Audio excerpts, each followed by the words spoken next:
he really like broke that pattern. I was like, whoa, this What guy's about like, what about him broke that it's pattern? like he's like clearly like mildly autistic, like not all the way, but like he's a little autistic, like very high attention to detail, extreme like truth seeking, and But we've been putting it off all day. Let's go there on Grusch. yeah. I just got to take a piss first. Okay, cool. So Yeah. let's stop for 1 second Yeah. and we'll be right back. All right, we're back. David Grusch. Yeah. So you knew him before he went public and everything. How, what in the name of CIA are you doing around him? I actually was in a venture capital context. Like I was looking at a company that was like in space. It actually had come out of Space Force. Like the guy who started it was an officer in the Space Force, and he started a company in this area, and I was diligencing it, and I was talking to him about his company, but at the end of my diligence, I was like, hey man, like I'm also really into this other stuff. I'm really into the UFO thing. I know you're like you've been around the block when it comes to space. And he was like, yeah, like I'm a believer, but I don't know that much. Like there are limits to my knowledge. And like he could tell I was deep on it. And he was like, I have somebody you should probably meet. And so that's when he introduced me to Grusch.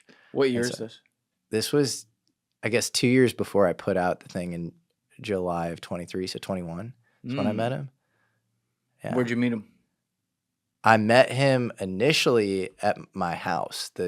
My buddy who's in the Space Force brought him over to my spot.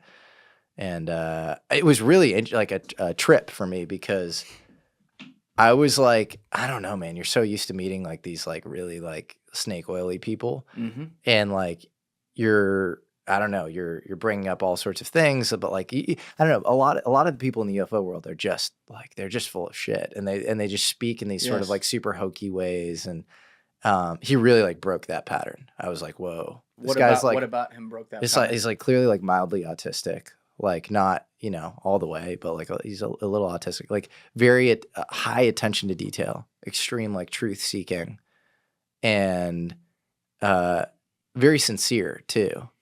And so I think, all of those things combined, he's just like, he just broke the pattern, Did he tell you everything that he later has told us publicly at that meeting? Did he tell me everything that he later? Yeah. Like, did you know all the details? Oh, was he like, there has been a crash retrieval program? He was really high level in that first meeting. I think he was kind of sussing me out, but he was like, it hinted like, hey, I think you might be onto something. There might be more here than, meets the eye. But, he was still in the government at the time. So he was very cagey around what he could share. But it was clear, like, when you speak to somebody, you see like the resonance in their eye. Like I'm decent at like picking cues up like that. And like, I came out still pretty like pumped because I was like, that guy like got a lot of the fringy shit I was saying. So I was like, there's some like recognition in his eyes that like I could just detect. He's also definitely clearly a very highly intelligent guy.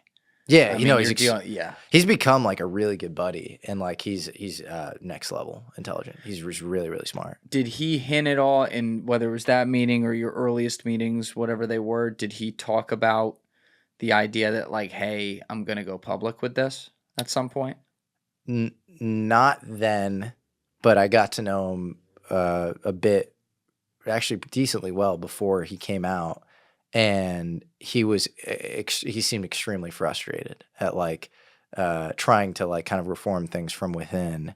And it was clear at one point that like, it's like he's experiencing a bunch of reprisals, basically like, blowback around his investigations. And he was like, I gotta get out. I gotta go public, basically, like for his own immunity and like, so he could actually like affect any sort of change on this. What do you mean like he was trying to reform things from within? I don't know the actual specifics, but my sense was that the initial strategy was like discover this stuff, bring it to the right people in charge, and then try to like engage in the proper reforms around it. Like, reorganize the legacy stuff, create academic programs around this. So like, it's like, the nuclear stuff. It's like, nuclear physics should not be classified, right? But like nuclear trade secrets should be classified. Like these obvious things. And I think he was sort of trying to like affect this change from the inside. Like, hey, we're not in front of this issue at all. Like we need to be like more forward minded on this. And I think he just wasn't getting any there. I think he was sort of spinning his wheels. I think, superiors and colleagues were doing all sorts of, dirty things.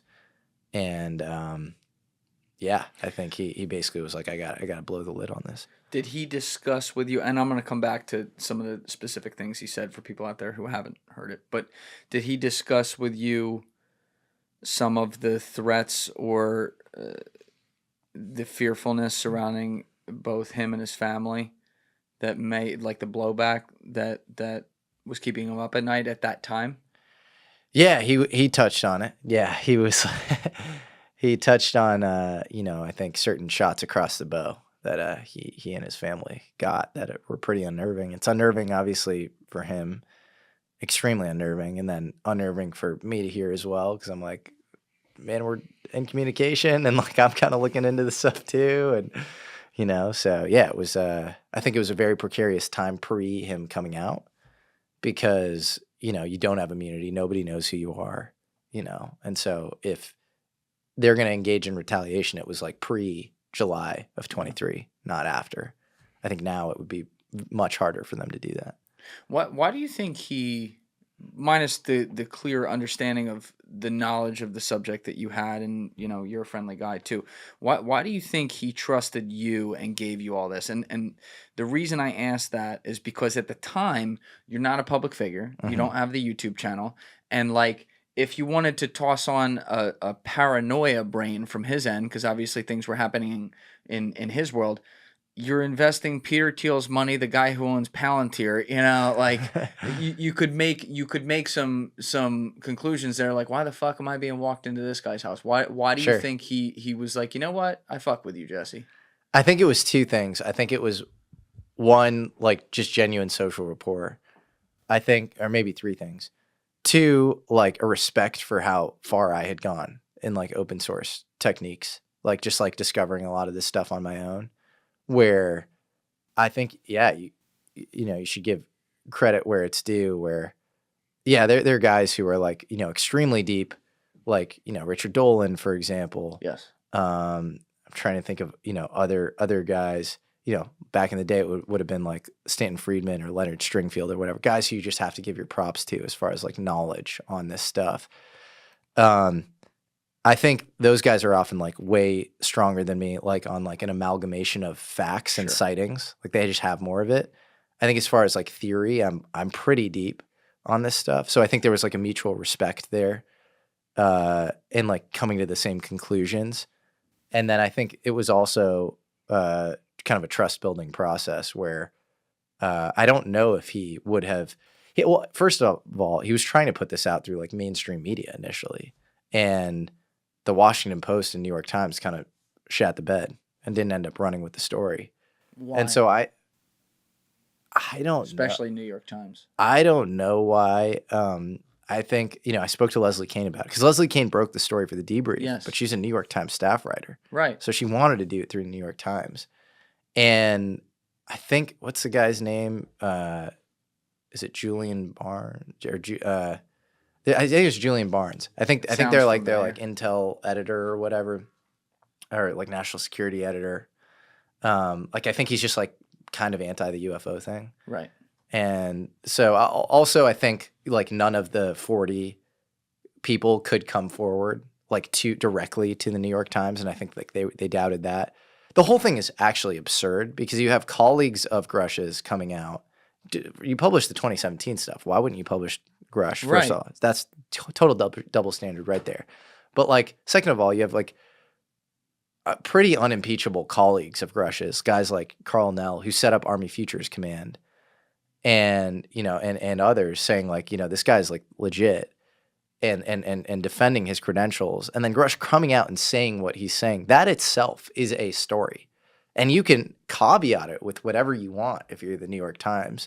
But to me, not publishing that shows like a prima facie, a priori disinterest or bias. That's weird.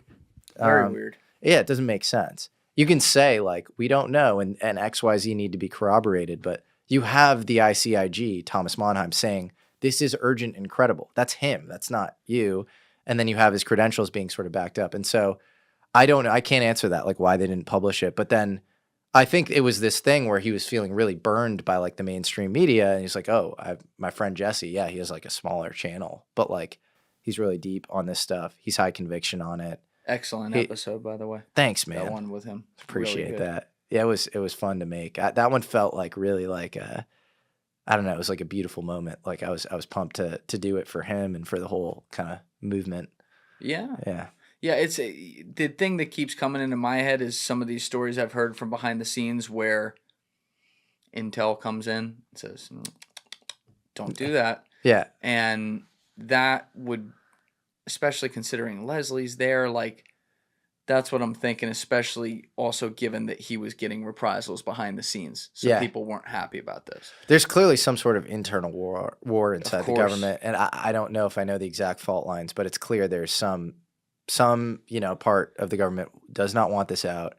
Another, really does in a limited sense and over time. Thank you for watching the video, guys. If you haven't already subscribed, please smash that subscribe button and check out this clip's full podcast episode by clicking here or in the description below.